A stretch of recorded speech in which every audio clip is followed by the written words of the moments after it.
practices like that once in a while, obviously, but you know, it doesn't always. Pretty much, and if you get online to do that, you got a sad existence. It's like, I'm having a bad day, I'm gonna go take it out on these guys. I actually thought he was talking to someone else, like in the house. Yeah, me too. And I picked up on what he was saying, and it was like, you know, whatever, dude. Yeah, mute, done.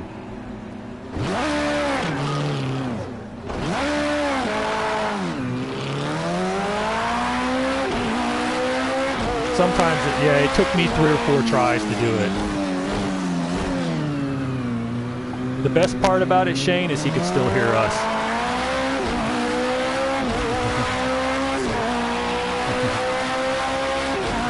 Yeah.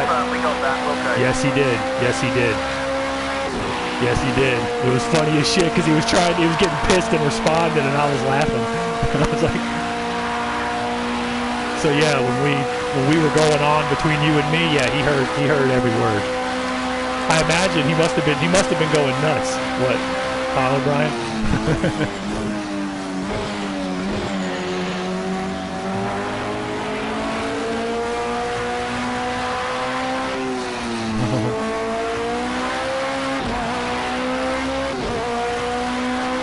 Contrary to popular belief, America does not have a monopoly on drunken jackasses.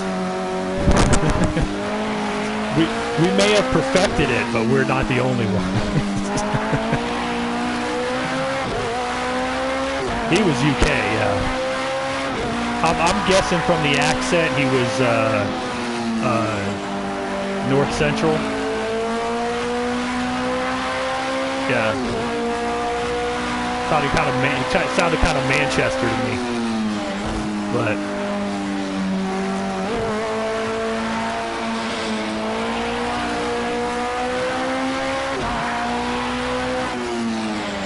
yeah, you just run your race and let the bigger classes go by. Yeah, you don't have to break your line or nothing for them.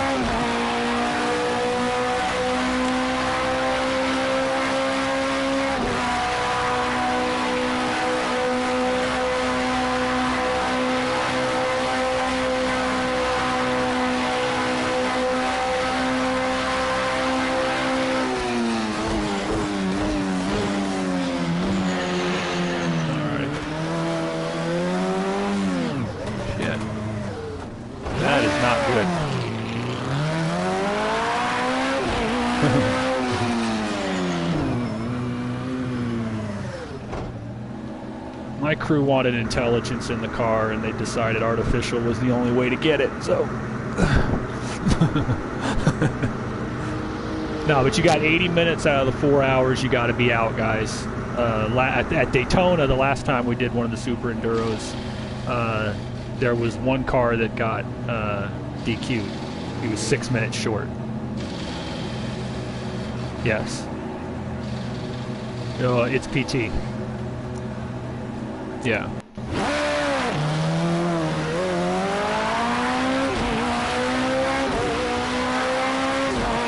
Well, I don't think he meant to, but the point is that you know we keep track of it, but you should keep track of it yourself. You know, when I came in, when I came out by the clock, so that you haven't, and especially you should be doing try to do the live feed, so that you can show when you came in and out of the car if you have to. You know what I mean? So if any... Yeah, I know. I'll flash my lights out anyway. But yeah. Now, I don't know how many of you guys got it, but I believe it's the email address to log into it is Sunday Cup League 2 at Gmail, and the password is League11, and then you can log into that's not the main, that's not our broadcast channel. That's a channel that we are just allowing people, it's like for the officials, the archive of onboards. So it's a good idea to you know, if you've been waiting for the race to get onto that, that would be the place I would do it, because you're going to want to have proof that here I got in the car at, or I got out here, got out there, so you can show. Because each of the officials is taken down different times, and then we compare them at the end in the post race, and that's how we caught that PT had only been out for an hour 14 instead of an hour 20.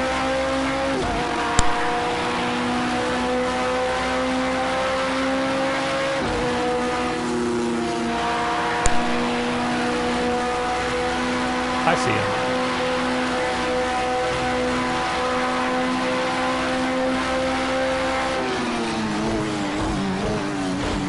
There's enough straightaways on this track. Oh, there he goes. He loops it. He loops it. Yeah. No, there's enough straightaways on this track that I'm not going to push it with somebody in the corner. You know what I mean? It's just, you're going to have a chance to pass him. Well, you remember he's going to go 4 or 5 laps. If you want him to do a long run, just turn off any fuel or tire on the pit strategy.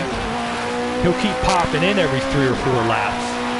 But people thought that was a glitch. That's not a glitch. That's what co-drivers do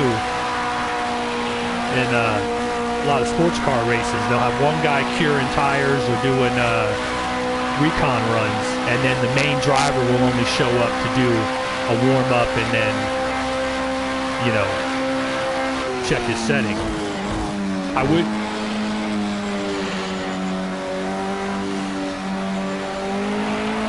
Yeah. That's probably why he did it, yeah. He spun it and decided, you know, you spin it in practice. Actually, to be honest with you, in real life, if you have a moment like that in practice, you almost always go into the pits afterwards, because, you know, you just, first of all, you want plausible deniability to say, I don't really know what happened there, even if you know you just fucked up. You know what I'm saying? You want to be able to go in there and say, yeah, look things over. I felt something funny in the, you know, even though you know all you did, yeah, blame the car, yeah.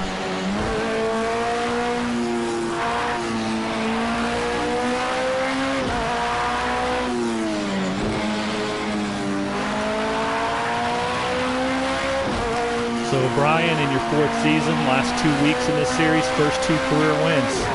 How's it felt?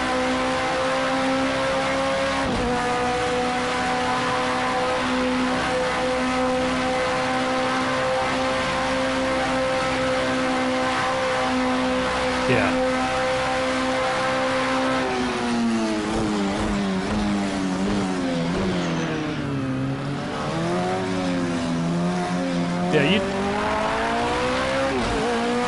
Yeah, I know the drill. You know the drill too. You give me your tech data. You know, fuel, distance, all that stuff, and I'll give you a race map. And you can turn, you know, sooner the better.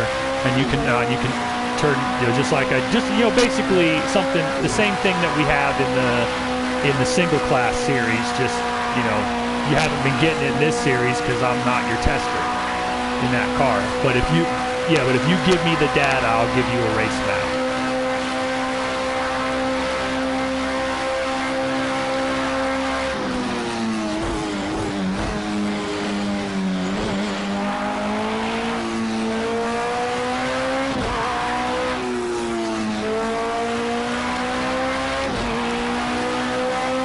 Cat Guy and you, now you know from racing him back in, he was around in GT6 days. Cat Guy is one of those guys that he's just going to get better the longer that we're on this software. You know, he was out for lunch last season, but now he's starting to compete.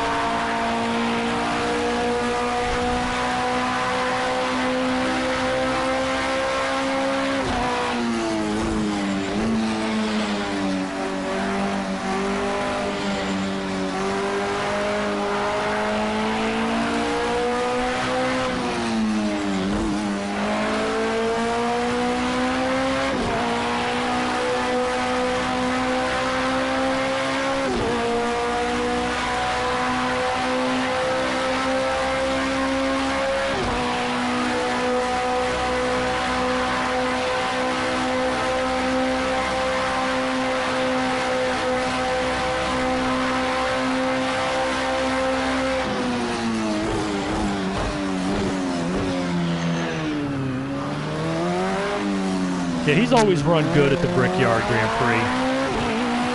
He was one of the guys when I won that race, the season I won the Camel GT Championship, which was season 19, I think.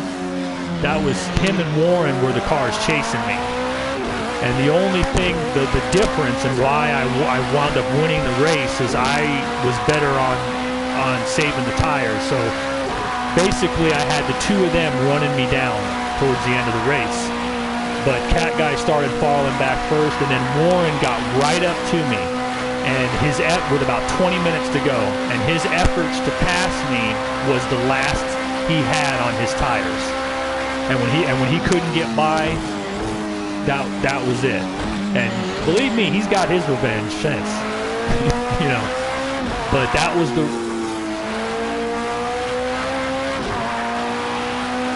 your rookie season, yeah.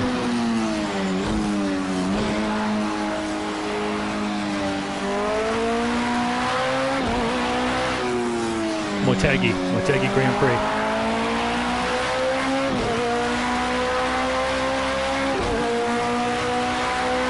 Yeah.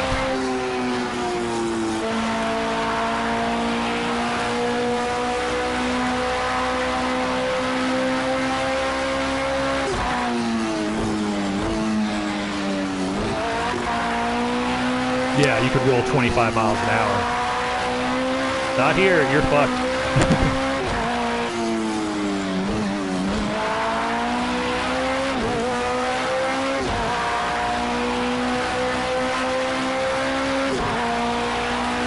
Oh, there's a lot of dirt in certain areas, man. There's a lot of debris.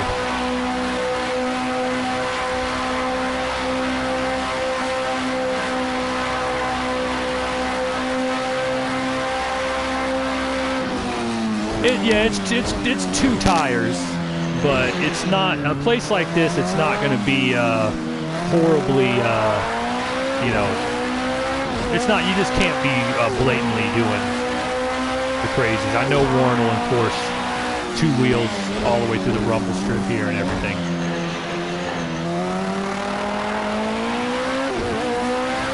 Yeah, you'll see what I'm doing. I'm gonna put the left wheels on the rumble strip coming through the S's here,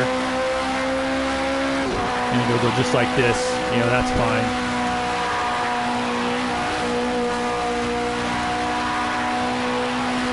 I'm not a great, like I said, I don't have a lot of spa experience. I'm not a great driver here by any means.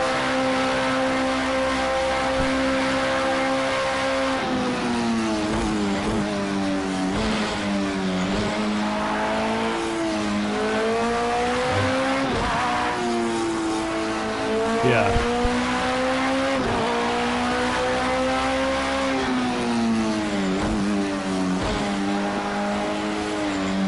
Yeah, it's driving me nuts. I like the track. It's fun to drive. I hope to get good at it eventually.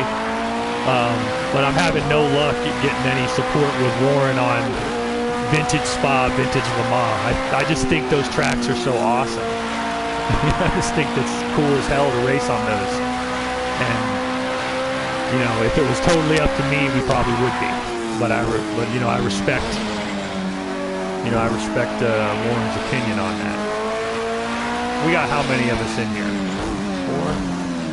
4? Yeah, here's what I'm gonna do. Hang on, let me pull the car over.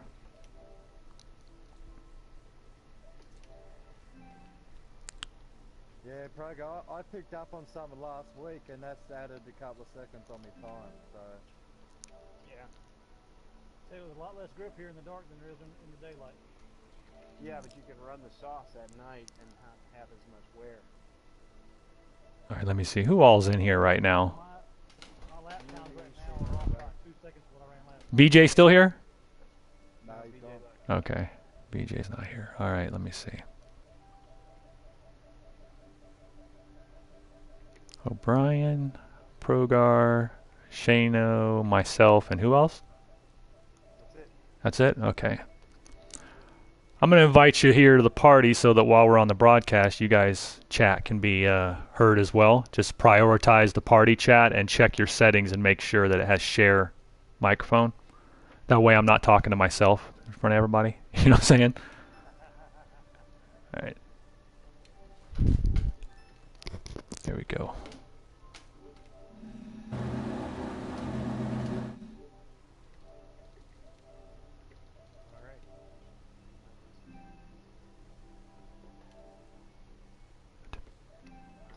So do I stay in party chat? Yeah, stay in party chat.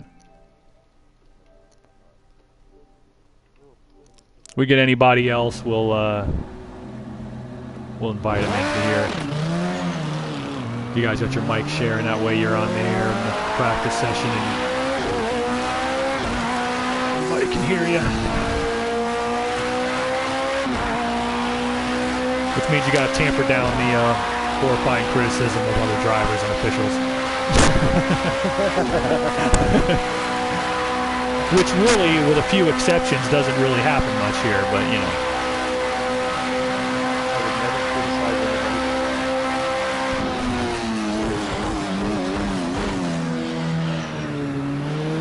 Oh, spin it.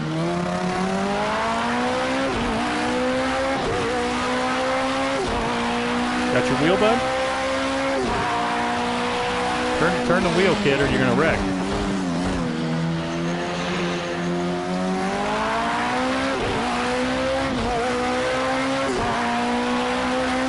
But yeah, I've tried. I'm a big fan of the vintage tracks, but I mean, this is a fun track too. I just haven't raced it much. I was back in the set. Yeah, Fuji. We used to race Fuji. Say infrequently. We used to run Camel GT, IndyCar, and Grand National stock cars there.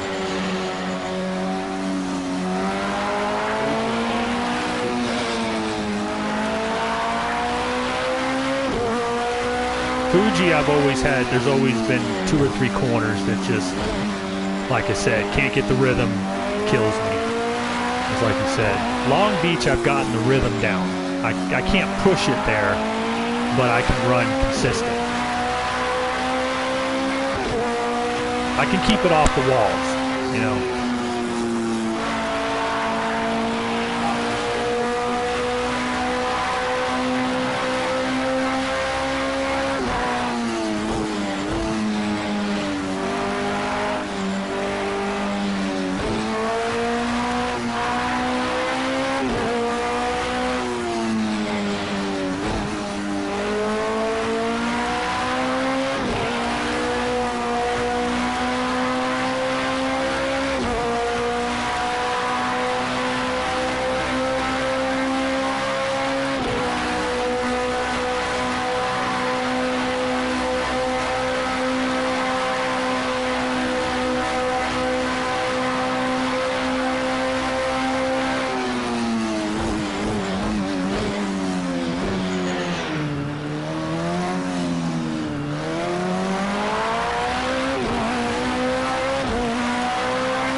You know who else in GT3, O'Brien, I think, is due for a breakthrough, and I don't know if it's a tire pressure or a setup thing or what it is, but Watcher is somebody I'm thinking.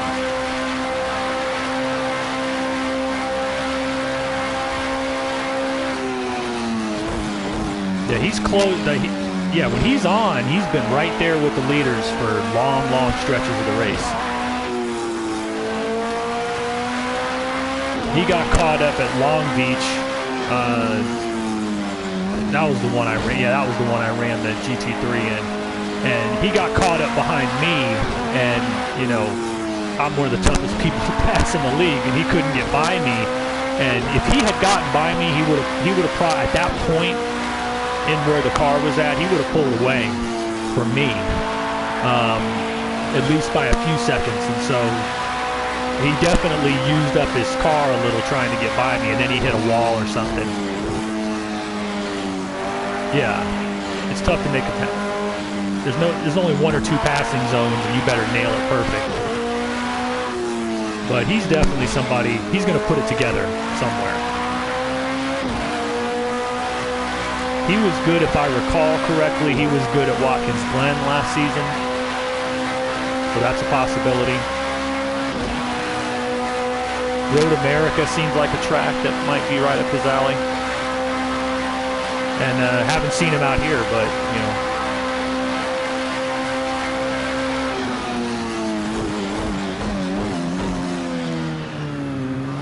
Yeah, when I won IndyCar in the rain at the Glen, season 22, that was a fun win.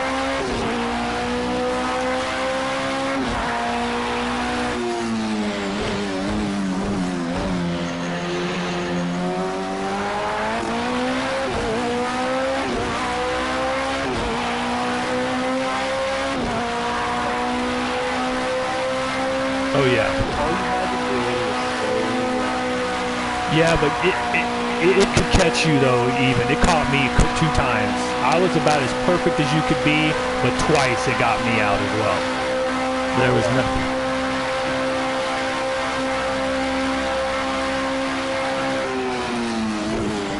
Yeah, I had it down, and it still got me. Yeah, so it was not easy. If it rains again like that at Watkins Glen, I can hear a bunch of guys groaning.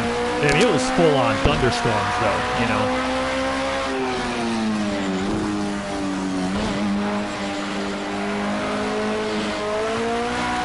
Yeah, it was a big puddle, and hey, that's the weather, right? Did it rain at the Brickyard Grand Prix?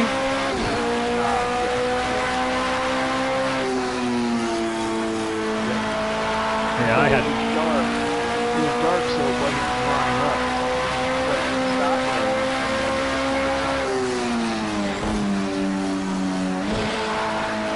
Yeah. Enough to make it interesting, huh? yeah. Somehow I slipped 4 times. I caught it in high water. Somebody. Yeah, watching Glenn just all 10 tires.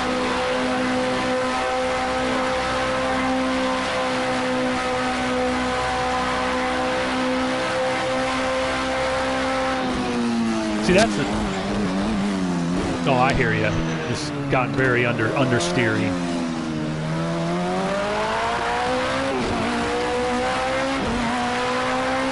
So you had to live with the slide.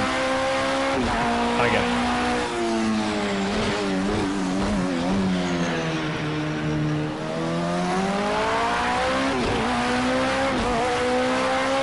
I hear you. It's like I've said many times in the rooms, and guys have heard this before. I think that when it rains, and by no means am I saying that, you know, these other types of drivers aren't fast in the wet. You know, some of them are, but it's just an observation that if you're, you know, one of the smooth, take care of your stuff, arc it in drivers, accelerate, easy out. If you're a driver who takes care of your stuff, racing in the rain as opposed to a diamond cutter, late braking, dive in hard, slide the car around. If you're the smoother type of driver, you don't have to adjust your style as much in a weather race. You can. That's why in a lot of cars, especially the Indy cars, for me, the rain races that tends to come to me, because all I got to do is what I do all the time. And that is one of the things I think that you know, the guys who dive in hard, I mean, they're still fast. Don't get me wrong. I'm not saying it means that they're not fast. It just means that they have to change their style a lot racing in the rain. Yeah, and so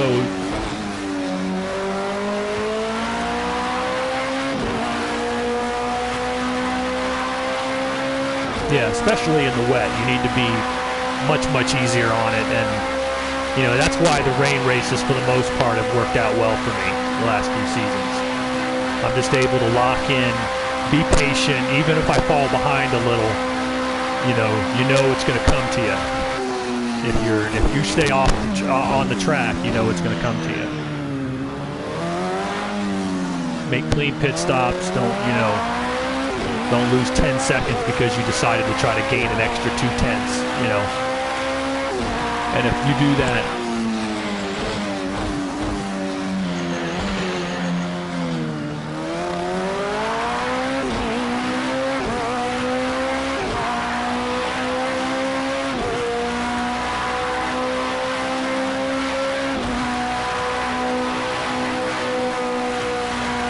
yeah. Hey, how you doing? All right, man. Have a good one.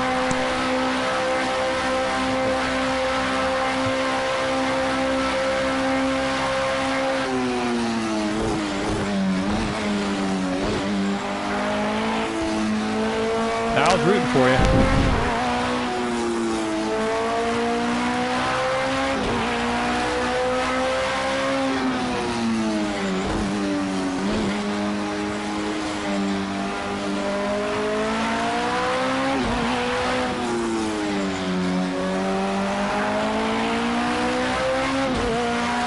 Well, we were steadily making up ground on you guys, just little by little, and then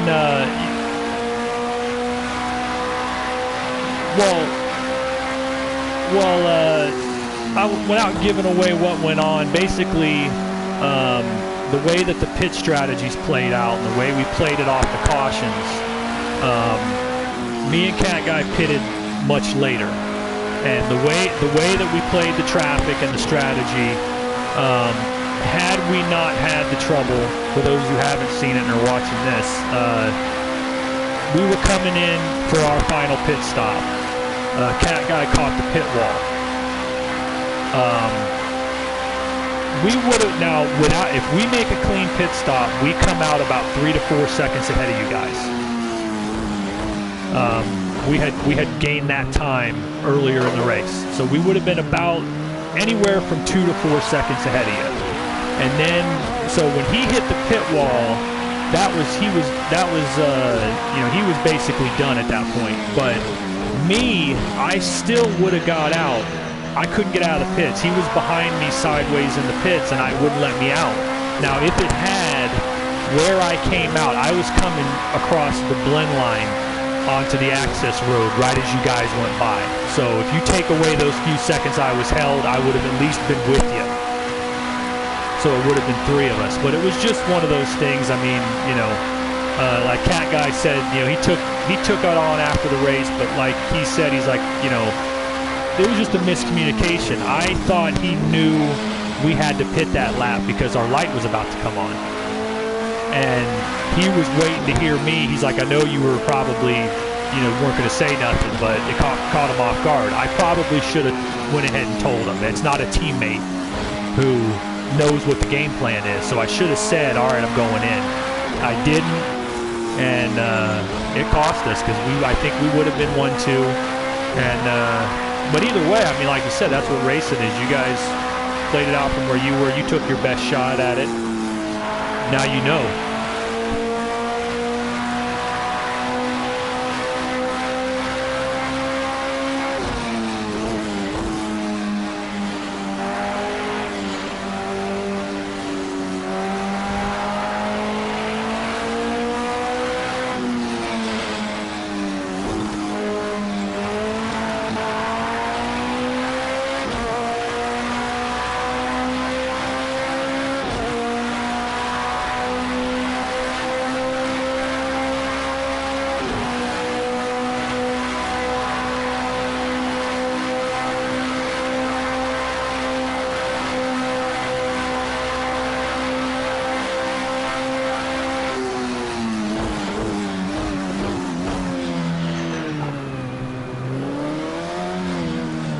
Yeah, no, it's a tough position with 2.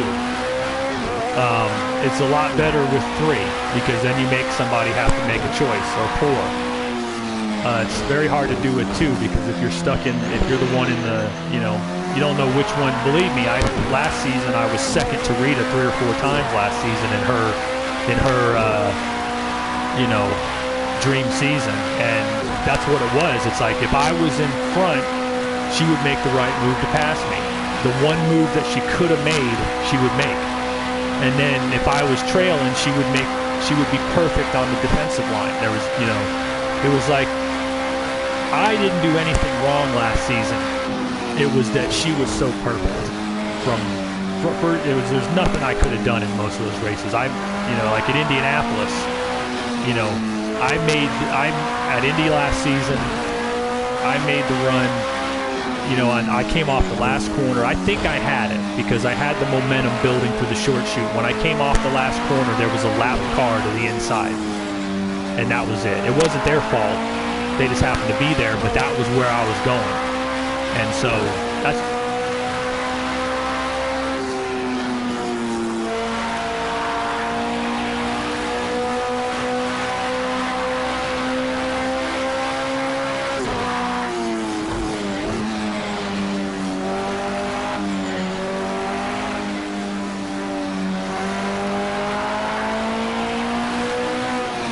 That would have been awesome for me, but but yeah, no, he was. It was like in. I mean, as bad as that could have been, and I've seen him. You know, I've run in all 12 Indy 500s. I've seen every possible scenario play out. But the word. Think about Winston Cup on Sunday. What happened to PT? I've had that happen to me, and it's all about circumstance. He's in the lead. You know, he's worked his way to the front. He's got the lead. He's coming down on the last lap, and he's going through the short shoot. And he kept. Remember how I talked about it at Texas testing and IndyCar the other night? How it's about where you catch that aero push. You know, if you catch it before you enter the turns, it's not as bad. Yeah, you can set in. You can get you. Basically, you can get used to the push, and the car is at least stable. You don't want to catch it. Yeah, you don't want to catch it halfway through the corner or at the exiting 4. Well, that's what happened to PT. He caught a lap car right as he was going into the short shoot, I think coming into 3 or like coming out of 3 or going into 4. And it pushed him up into the wall. I mean, he's looking in his rearview mirror, you know, defending, and you know, it just caught him off guard, and the dirty air pushed him up, and he wound up finishing 3rd. I've had that happen. That same thing happened to me, and it's, you know, it's very tough to take, but it's all circumstance. You know, if that guy, that lap car was one more lap later, it's not a factor. You know. How to racing? Yeah, it's racing.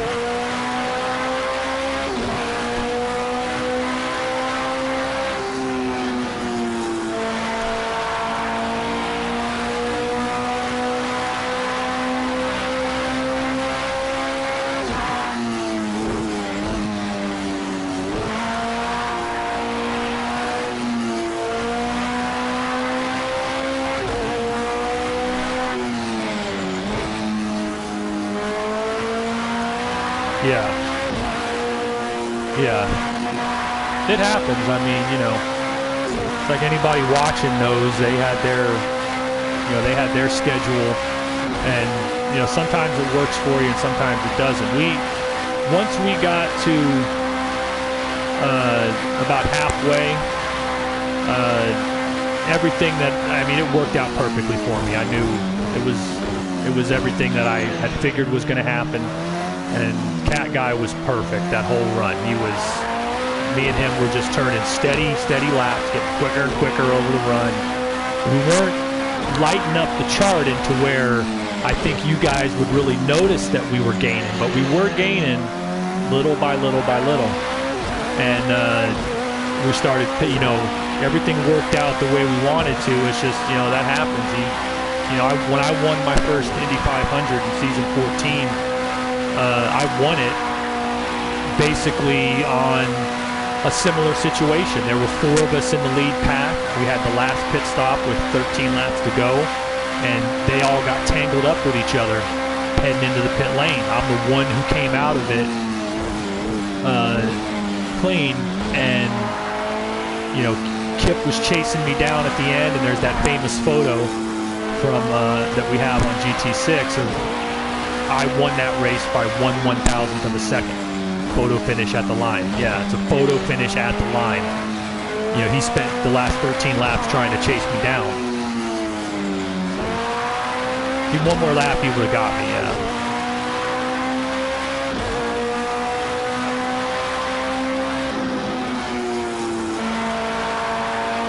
You were second at Long Beach too, weren't you?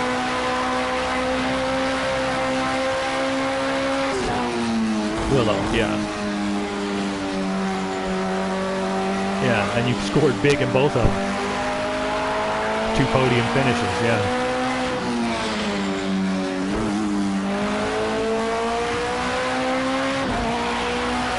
Yeah, I was able to win Road America last season, so.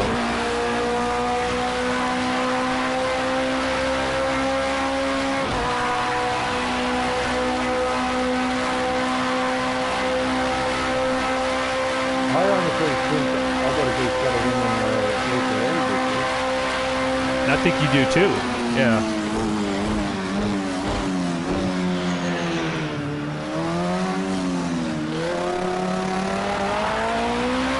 Just locked it in, I'm assuming.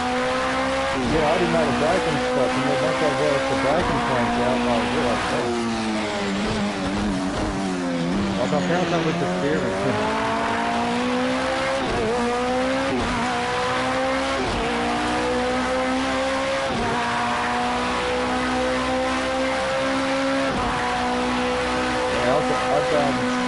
I was a lap ahead of everyone, about a lap and a half of that. When I was 10 seconds out, I just slowed up and just ran the rest of the race 10 seconds ahead. Yeah, you gotta run your strategy and, you know, run to the race. You don't have to push. Like O'Brien at Long Beach in the GT3s. You just gotta stay in a groove. I'm the one the guy behind you has to come up with something special, and that brings up a very good point. O'Brien's heard me say this in practice rooms, and I'm sure anybody watching the video later or the broadcast knows what I'm talking about. One of the things that sometimes I've said, especially in sports car races like that, is that when you're wondering what kind of, if you're off cycle, you're wondering what kind of strategy to use. Sometimes, depending on who your opponent is, it benefits you to make them chase you. And what I mean by that is, like in the GT6 days, you'd be wondering, now, should I pit before them or after them or whatever? Some guys don't like looking up on the board ever. So if you decide to, there were some guys who the strategy you could use, and I used to use this in Camel GT a lot, is I'm going to get in, I'm going to stay out longer or something, or I'm going to use this kind of pit cycle, so that I'm out in front by X amount of seconds, even if it's a false lead, like I did it by not taking tires or something, you know what I mean? It makes them push. They're going to look at that clock, and and if they don't have the discipline to realize what's going on, they're going to start pushing. And when they start pushing like that, they're going to make more mistakes and start giving time back. And so that's one of the things you keep in mind when you're setting up strategy like that. What I've got to learn now, I've noticed is my brake, and I brake probably 3 cars before anyone else. So what I'm doing lately is when someone's behind me, I've got to brake later so they don't hit me up the arse. Because otherwise they'll hit me because I brake. I've been behind them. I'm with you. I'm with you 100%, Shane. I have been dealing with that my entire time in the league, especially back in the day when Motegi was our 1.5 mile oval instead of Texas. You had that real sharp. I don't know if you've ever seen Motegi, Shane, but it's like an egg shape. It's got a real tight 3 and 4 and a wide open 1 and 2. Well, I've always been, I took 3 and 4 at Motegi. I got off the throttle early, got all the way out to the wall, swept it across the apex, accelerated out of 4. That was my line. And I used to get run up on all the time by people like that. And I'd say the same thing you were saying in the races. I'm braking earlier than you. You have to, unless you can take the line from me, you have to adjust to that. And yet I would still, there's so many races at Motegi over the years that I would get punted in the rear going into 3. And it was just because somebody would, you broke earlier than I expected. It's like, I've been telling you that for 110 laps. Like, that's how I take the line. And sometimes, like I remember one time some guy bitched at me about it, and it was Kip or Colio or somebody who said, he was going in the corner so slow. If you can't run the pace, you shouldn't be up front. And Colio or somebody was like, look at his fastest lap. Like my fastest lap was like 3/10 quicker than him. It's like my line is working. My line is working. It's just that I'm doing it different than you do. So I'm with you though. I have the attitude of if you get up beside me before I start my turn, I'll give you the line. If you don't, God help you. Because if I commit to my apex, and I'm in exterior mode when I'm racing online. So if you try to say I was there and I didn't see you, I'm going to call BS on you. So if I commit to the corner, once I start the turn, if you're not there, then that's like last season in the final race of the season, all those penalties that came down in the Texas Grand Prix. And yeah, that's what it was. It was, the guy would say, well, like I got, and it wasn't just the guys getting run up the back, but there was a car that wasn't his fault at all. He got run up the back, and then he got it back on the track, and when he got going, he dive bombed the next corner on somebody. So the guy who hit him got penalized, and he got penalized for, what he did coming back. And it was like, there's two wrongs don't make a right. And the fact is that, if you don't, they used to call it when I was in racing, when I was racing and would do the occasional racing school, they used to call it the show and go. You can't do the go without the show, because how do you expect somebody to see you? And that's the big thing here. A lot of the online hotshots here don't understand is that in real life racing, it costs you money every time that you do a stupid move like that. And the guys who have or are doing some racing in real life should know that as well as anybody. Is that, and they'll tell you, it's show and go. You have to assume that guy doesn't see you. If you don't do the show, you can't do the go. And I was always, especially in road racing, but also in the ovals, I was always taught that. Like, you have to present yourself to the car so that they know that you're there. If they don't know that you're there, they're gonna keep their line.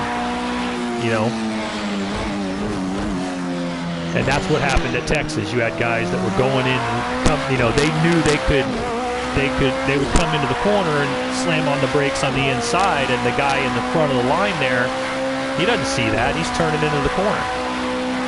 He doesn't expect somebody to come diving up. It's the difference between seeing pavement on the track and knowing what actual racing etiquette is.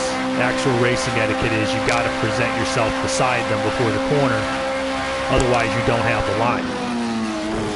And like Shane was talking about, he's been getting, I get run over a lot too in the rear because I drive the same way. And, and we got to take our part in it too, Shane. Sometimes, we got a guy behind us and we are braking, way early. And sometimes I realize that although I'm not going to take the blame for it, I knew the guy was right on my tail. So sometimes you can take some of the fault with it, but most of the time it's just it is the car in the rear's responsibility to make a clean pass. And if you brake early, we're in these cars, you got brake lights, damn well that hitting the brakes. So some of us. I brake earlier, but I go faster through the corners. If you brake earlier, you're going to be faster on the acceleration out of the corner. That does. Yeah, well, that's the reason I was able to do well in the IndyCar there last season. I was just getting off the corner smoothly, and if you do that, you're going to, exactly, long straightaways, you're going to be fast.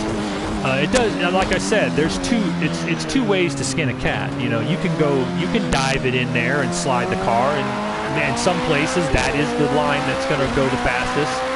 A lot of places, both of them will do the same speed. But when you're in the thing, like I was saying, is that, you know, when you're in traffic, you're at the mercy of what's going on around you. You know, if the guy in front of you is an early breaker, you have to adjust for that. It's the same thing on the ovals when we, like on the restarts. I always joke on the restarts, you know, you can only have as great a restart as the guy in front of you. I can't tell you how many times I get a great jump, but the guy in front of me doesn't. And I have to check up.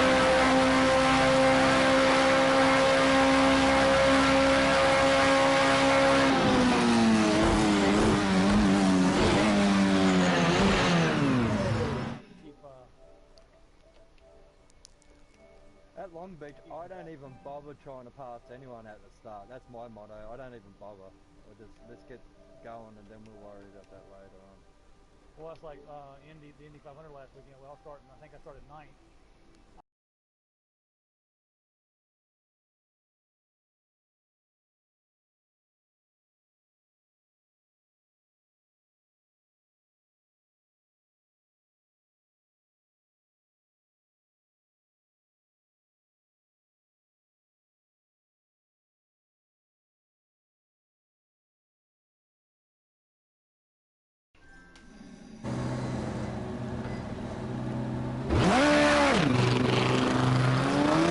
I invited Warren to the party, so.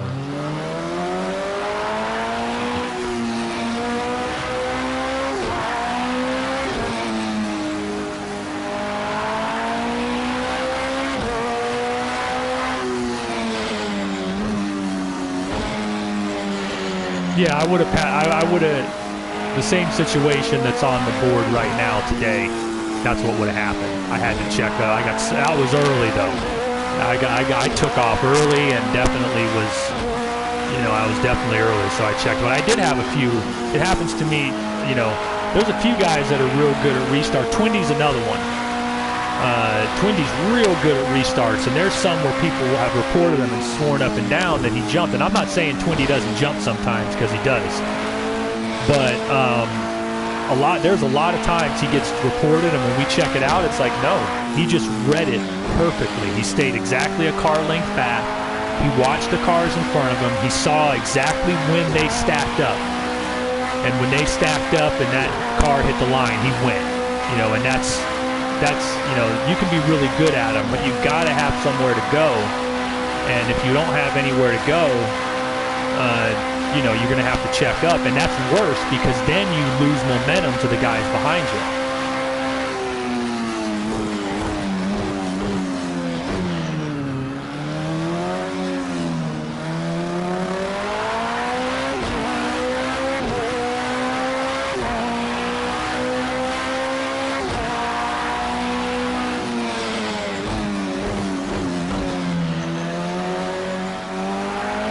Oh, yeah.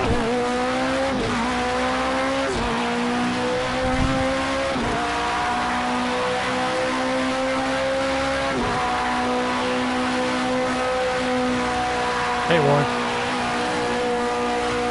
Welcome. We're on the air, brother.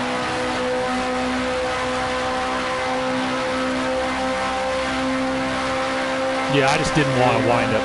I didn't want to wind up punting myself out. I was just looking for, you know, a decent finish there, and we were able to do that. But bouncing off the curbs here.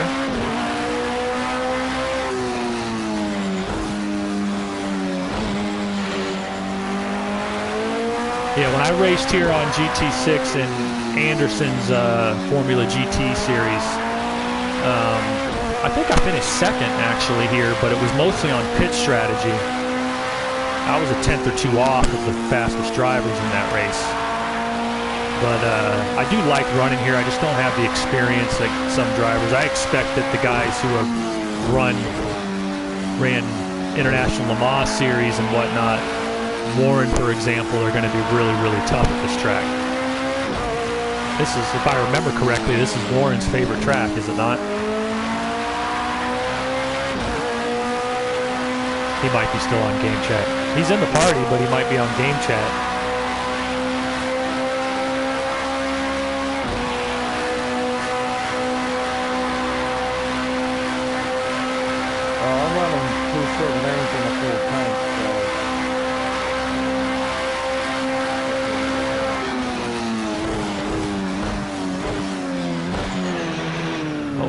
Roger that, pit now, we'll be ready when you are.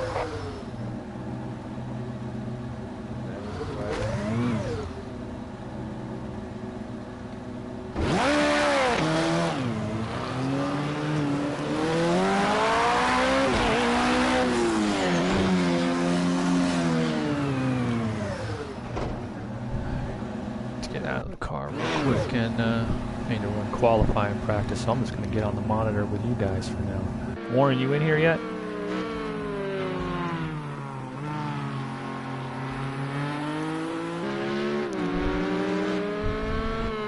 There, now my kid's excited. He's on board, or he's watching the broadcast of Shano. Crew chief's pumped up. But yeah, it looks to be a good weekend. You see him, O'Brien? Okay, good. I was making sure.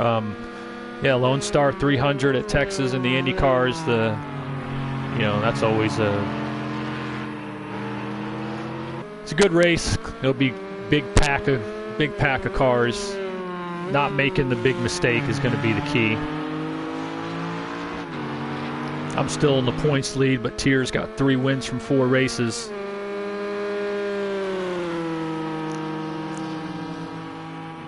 So it's a big swing race in the season. Then, of course, 4 hours of Spa, and then, of course, yeah, why didn't I just put my co-driver in the damn car? Oh, well. I should have done that. I can do that on Saturday. Yeah, with that, he's 2 seconds off with me. So. He's 2 seconds slower? Yep. Gotcha. And make that 3, because I just... Picked it up a little? Yeah.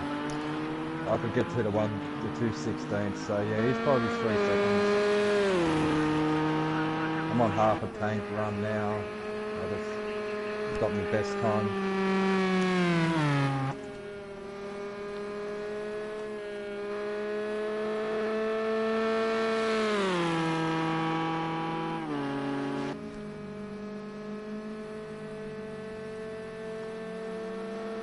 Being as how I'm an American who actually knows geography, and maybe some of the viewers and other drivers will try to place the accent. Where exactly are you located, Shane?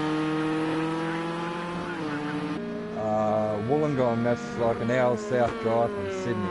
Yeah, so you're in the southern part of New South Wales? Yeah, correct. Yeah. That's an hour south. That puts you, like, how far apart are Sydney and Melbourne? By, like 1,000 k's, roughly 1,000 kilometers. It's like 600 miles or so, yeah. And I'm probably, we're like, I think I'm about 50 miles south of Sydney. Yeah.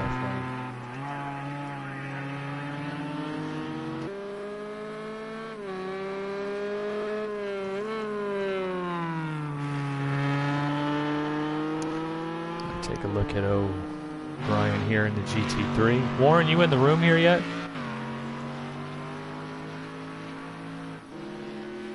He's probably still on Game Chatter.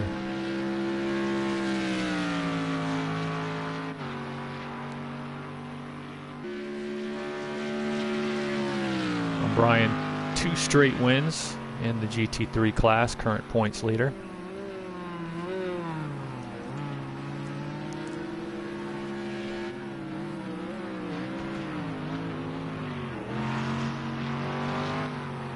I'm not a big fan of that final hairpin. The final little... Like I said, I have made no ground with Warren on it, but I love the vintage layout here. If I had the time, maybe it's possible tomorrow we could do a pro-am on the vintage track. If I have the time in the evening, might set it up.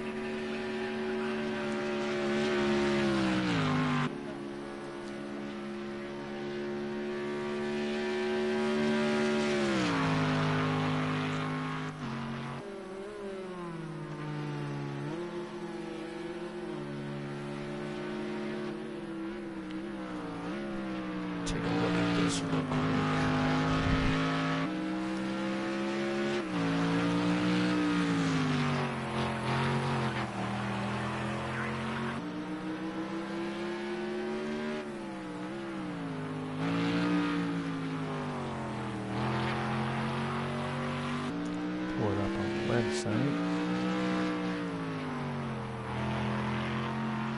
What the fuck? Okay, there we go.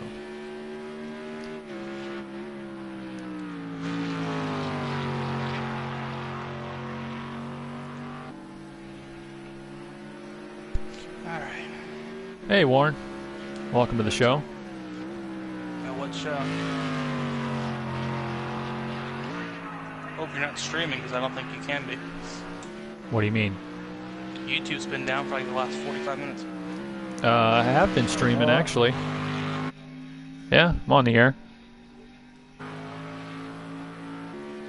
don't know why it's letting us, but there we go.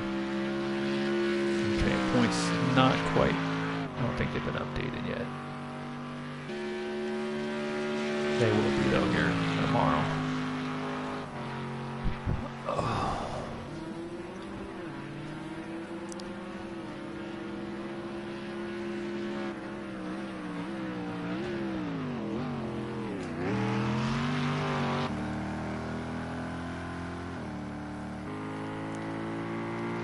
I'm going to make a couple little qualifying runs and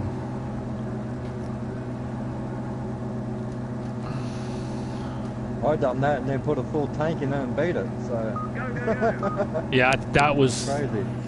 that's one of my issues. I'm not good in the qualifying trim of these cars. That's what got me out at Long Beach to begin with. I probably need to do a couple of laps like this just to get used to it.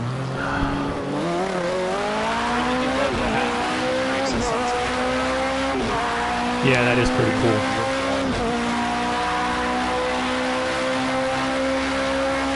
So I've been harping the whole broadcast, Warren, on how much I love the vintage Spa and Le Mans tracks. You want to comment to the viewers about that? Oh, it's great when it comes to just fun. When it comes to actual racing, I mean, that track's just yeah. I thought the Pro-Am on this, the vintage layout here, was pretty good. As was the Le Mans one, although it is a little tighter in places. But I understand people's attraction to the regular layout. Even if most of it is selfish, you know, guys are like, I'm familiar with Le Mans, I've been running it since GT3. Yeah, you know. But yeah, it's, you know, I understand people wanting to run the real one, but that's what I'm saying. If I have the time tomorrow, maybe a Pro-Am here on the vintage track.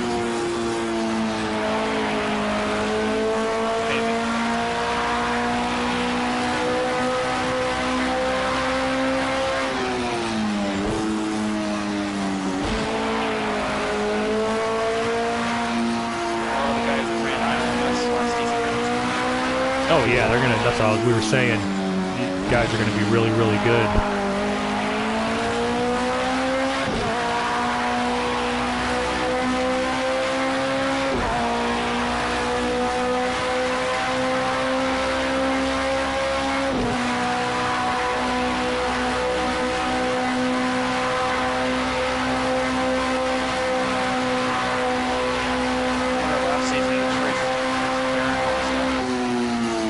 Did he come out for this one? Yeah.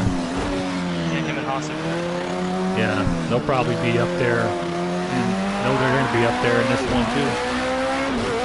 Haas put him in last season. His AI accidentally took over at the end of the race. He didn't finally mix up the field. Yeah, shit'll happen. Gonna have to do it today or Saturday. Hour and 20.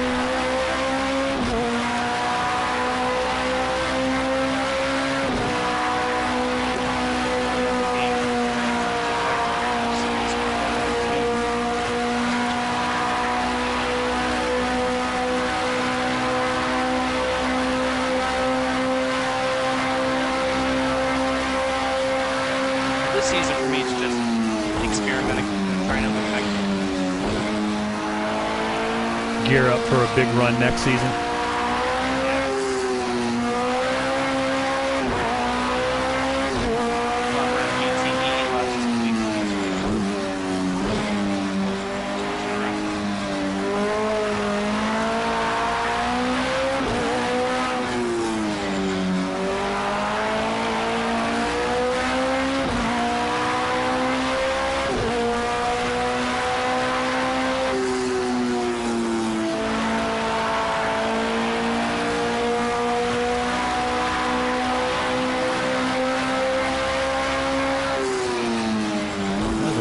now I'm a couple seconds off in qualifying trim.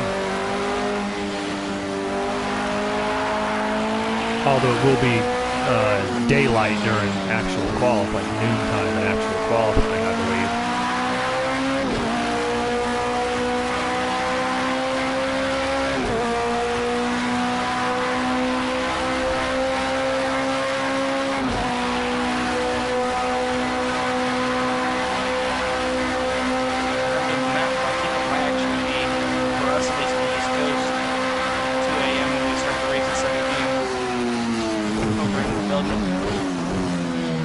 Work out perfect, right?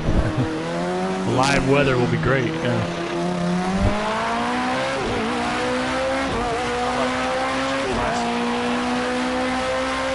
What? Because of the rain? No, it's clear to overcast during the rain.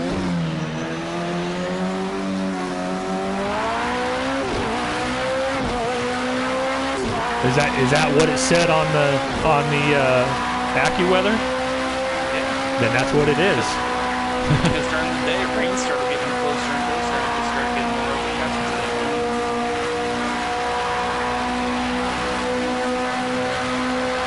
Yeah.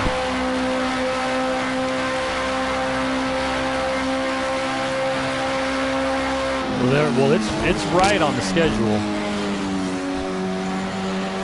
as to what the times are. Yeah. With everything on the website.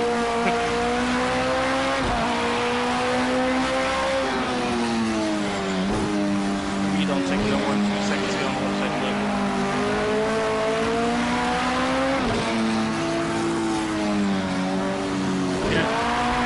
Yeah, I'm getting arrow push off. I wonder what I'm doing there.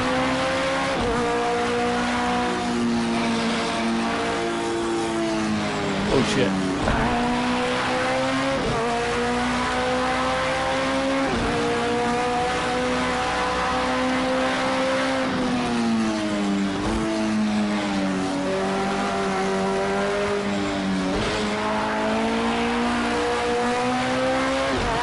I just try dropping them a little. You're going to give away some speed at the beginning, though.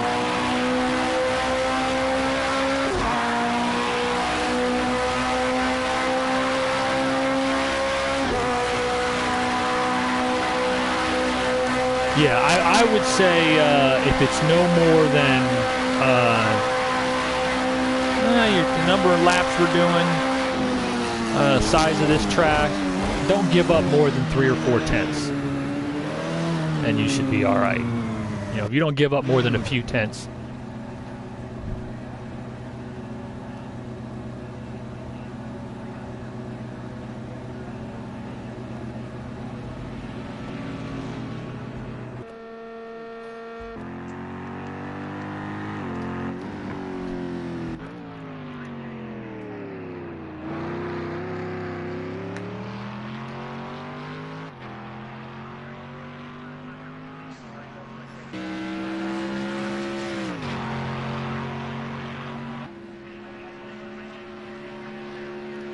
Oh yeah, it's just when it's sometimes you find you'll find the groove between the fuel burn off, and you know sometimes you drive smarter sometimes when your tires are worn, you know.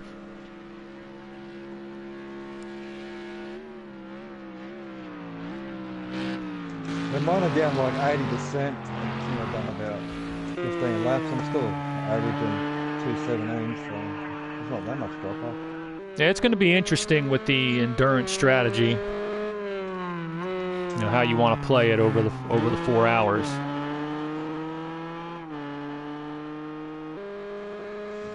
Well, I'm gonna have to get ready for work, guys. We were open for about an hour before we started this room. We had some knucklehead in the public lobby who liked to hear himself talk. Oh boy. Yeah. Yeah, to a point. But yeah, I'm gonna have to go get ready for work. Yeah, pretty much. All right, so I'll catch up with you guys tomorrow night then. Yep. Have a good one. Okay. Yeah, take care, guys.